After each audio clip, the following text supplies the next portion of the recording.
തദ്ദേശ തെരഞ്ഞെടുപ്പിലെ തോൽവി വിശദമായി പരിശോധിച്ച് ആവശ്യമായ തിരുത്തലുകൾ വരുത്തുമെന്ന് CPIM സംസ്ഥാന സെക്രട്ടറി MV ഗോവിന്ദൻ മാസ്റ്റർ. വർഗീയ ശക്തികളുമായി കൂട്ടുചേർന്നാണ് UDF മത്സരിച്ചത്. CPIMനെ തോൽപ്പിക്കാൻ UDFും BJPയും പരസ്പരം സഹായിച്ചുവെന്നും MV ഗോവിന്ദൻ മാസ്റ്റർ പറഞ്ഞു. 2010 തദ്ദേശ സ്വയംഭരണ സ്ഥാപനങ്ങളിലേക്ക് നടന്ന തെരഞ്ഞെടുപ്പിൻ്റെ അകത്തുണ്ടായിരുന്ന പരാജയത്തെ ഫലപ്രദമായി നേരിട്ടുകൊണ്ട് ജനങ്ങളിൽ നടത്തിയിട്ടുള്ള പ്രവർത്തനത്തിൻ്റെ ഫലമായിട്ടാണ് പിന്നീട് LDFന് മുന്നോട്ടേക്ക് വരാൻ സാധിച്ചിട്ടുള്ളത്. LDFിൻ്റെ അടിത്തറ തകർന്നിരിക്കുന്നുവെന്ന് പ്രചാരവേല ചിലർ നടത്തുന്നുണ്ട്. അതുകൊണ്ടാണ് ഞാൻ ഇത്രയും കാര്യങ്ങൾ പറയുന്നത്. രാഷ്ട്രീയമായി പരിശോധിക്കുമ്പോൾ കാണുന്ന ജില്ലാ പഞ്ചായത്തുകളുടെ പകുതി ജില്ലാ പഞ്ചായത്തുകളിൽ ജയിക്കാൻ സാധിച്ചു എന്നുള്ളത് വളരെ പ്രധാനപ്പെട്ട കാര്യമാണ്. അത് ഞാൻ പറഞ്ഞത് LDFിൻ്റെ അടിത്തറയിൽ കാര്യമായ മാറ്റം ഒന്നും ഉണ്ടായിട്ടില്ല. ബാക്കി കാര്യങ്ങളൊക്കെ ഓരോന്നോരോന്നായിട്ട് വിശദീകരിച്ച് പരിശോധിക്കേണ്ടതാണ്.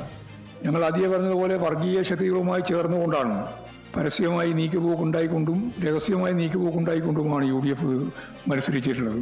LDFനെ പരാജയപ്പെടുത്താൻ BJP വോട്ടുകൾ UDFനും തിരിച്ച് UDF വോട്ടുകൾ BJPക്കും ലഭിച്ച നിരവധി സംഭവങ്ങൾ ഇപ്പോൾ പുറത്ത് വരുന്നുണ്ട്.